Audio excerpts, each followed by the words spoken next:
Hello and welcome back to Alice Talks Football, and in today's video we're going to be talking about how would Manchester United line up next season if Ten Hag came in, what kind of players would Ten Hag be looking to sign, which kind of players would definitely be sold under Ten Hag, who would be leaving under Ten Hag, what formation would Ten Hag play, what tactics and all of that. So make sure you smash a like on the video and of course subscribe if you're new, because I do go live most evenings on the channel and then do mixtures of short videos like this. But starting off, Ten Hag does play a 4-2-3-1, very similar to the formation Oli played, but one of the CDMs sort of drops deep and almost acts as a third centre-back on the attack, whereas the other CDM turns into more of an 8 position.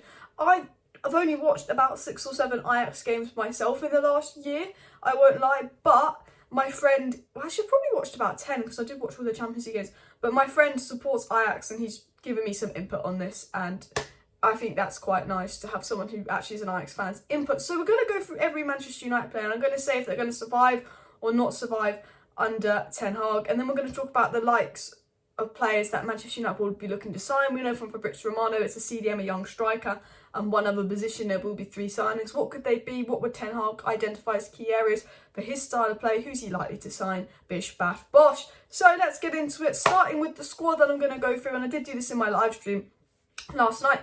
But in goal, David De Gea. I don't think David De Gea is going to survive under Ten Hag. I like David De Gea. I think we've got bigger problems De Gea, but he's not a modern goalkeeper, and Ten Hag wants a modern goalkeeper. Despite how amazing his shot stopping is, I think realistically, because we've got so many other problems and De Gea has been our best player this season, De Gea will be our goalkeeper probably next season, but I think long term, Ten Hag would probably get rid of him for a more modern keeper. And for that sake, I'm going to put Dean Henderson as goalkeeper in my predicted Ten Hag lineup because he is more suited to Ten Hag.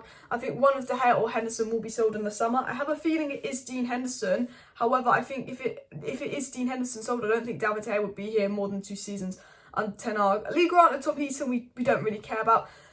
I think Victor Lindelof will survive under Ten Hag, good reader of the game, quite intelligent. Victor Lindelof's only weakness is really physicality, and for Ten Hag, he likes mobile centre-backs that are intelligent, good ball playing, and I think Lindelof will suit that. Same with Eric Bailly. I know he's got a poor injury record. I know we should be looking to sell Eric Bailly, but I think his mobility, he will probably stay and be a bench player and probably be more involved under Ten Hag than maybe previous managers. Phil Jones will go. Harry Maguire, he might stay for a season, but my friend supports Ajax says there's no way Harry Maguire will survive under Ten Hag. As you know, Ten Hag plays quite a high line. Ten Hag apparently makes his fullbacks sort of almost wingers to push up, so then he wants the CDM to drop in as a third centre-back, and he plays a very, very high line, Ten Hag, and you know, you need a lot of mobility, you need pace, and Maguire doesn't really quite suit that style of play.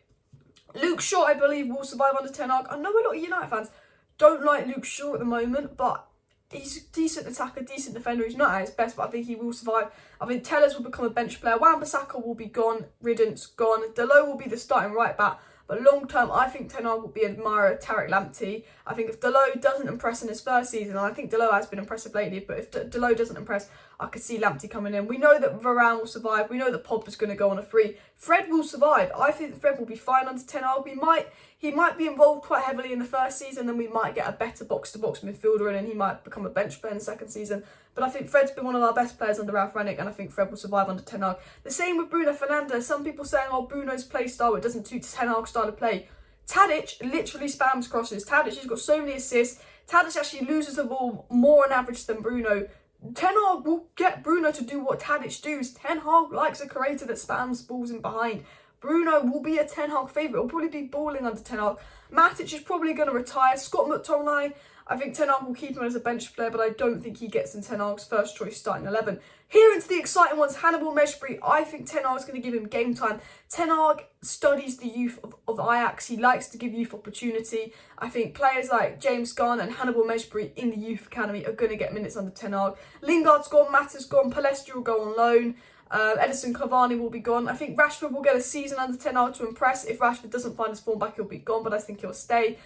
Anthony Elanga, I think, will get opportunities under Ten Hag. Very hard working. Cholatiri will probably get a loan, but he might get opportunities under Ten Hag because Oli did like him. Sancho will obviously be right on that left wing under Ten Hag. And Cristiano Ronaldo, I think if he stays, I think he will be there. But I don't think long term he's going to be Ten Hag's striker of choice. But that's obvious because Ronaldo's going to be here one more season at most. So I don't think, you know, he's 38. I think that's kind of said. I think Martial will come back and be involved under Ten Hag with Cavani gone, with Greenwood gone, with Ronaldo, we don't know. I think we will get a young striker. We will be talking. We have been linked to Tammy Abraham. We have been linked to Nunez. I think we'll get a young striker in the summer. I think we should have gone for Julian Alvarez of Man City, but, you know, we let that go.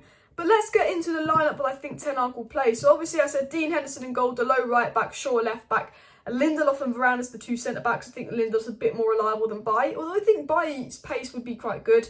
I've gone with an X under Lindelof because I think a centre-back could be a priority profile for Ten Hag. I've put Lamptey under Dalot because I think give Dalot a season, but I think we've got bigger priorities than right back. I've gone with Tchouaméni as the CDM. I think Declan Rice being 150 million when you need 3 or 4 key positions is out there. I think we'd either go for Hedera, Tchouaméni, although I can see Tchouaméni going to Real Madrid or someone good. I think we'll go for Hedera or Tchouaméni. I think they would suit probably Ten Hag's style play the most. I've gone with Fred/Donny as the 8s because I think with Ten Hag, Donny would be involved, but I still think Fred suits Ten Hag's style of play. Bruno as the 10. I've gone with Sancho as the left wing. I've gone with Anthony as the right wing.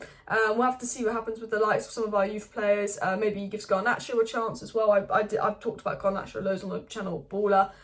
Maybe Rashford finds his form. And then up top, I think it'll be a mixture between Ronaldo, Tony Martial and whoever our next striker is. I've gone with Nunez because that's who I want, but I think with his price tag, it's unlikely. Although Hedera, 30 million release, 60, 70 million Nunez, 50 million on a third position, 150 million. Maybe we could do it. Oh no, it's the Glazers, it's the board. They're incompetent in the transfer window. But that's how I think Ten Hag will line up Manchester United next season. Now I'm going to talk about why I think Ten Hag's the perfect manager. Now I don't think Pochettino's a bad manager, but when you've got a manager like Erik Ten Hag available, I think it's destined that we go for him. He's proven himself with 2 Ajax teams, rebuilding 2 Ajax teams. He worked under Pep Guardiola at Bayern. He's one of the best up-and-coming young coaches. I think Real Madrid and Manchester City are inquiring about Ten Hag because Pep Guardiola could do Manchester City next year. There's a lot of top clubs in for Erik Ten Hag. I know he's bald and he worked under Pep, but he's almost the next Pep. And I think if United back him, I think he's the perfect manager for a rebuild because he's proven to rebuild Ajax squads. And one of the reasons I love Ten Hag is his implement of the youth players. Donny, obviously, who we've ruined, De Ligt, Frankie de Jong. Oh, Frankie de Jong is our baller. You know, he's implemented a lot of youth players. And I think with United having their best youth academy in years, you know, Manchester United are in the Youth Cup for the first time since 2011. That was when Paul Pogba, Rafa Morrisall and Jesse Lingard were playing. You know, we're in the Youth Cup. We've got Kobe, this young centre mid, Alvaro Fernandez, Gerardo, Garnacho, who we all signed from Spain. We've signed Toby Collier, the England captain at youth level. We've got Hugo, we've got Choletiri, we've got Alanga, we've got Mejbri, we've got obviously Charlie McNeil breaking the goal scoring record. You've got the likes of Alanga, Zidane, Iqbal, Charlie Savage. There's so many names that just swing there. Ethan Laird, maybe Teden Mengi.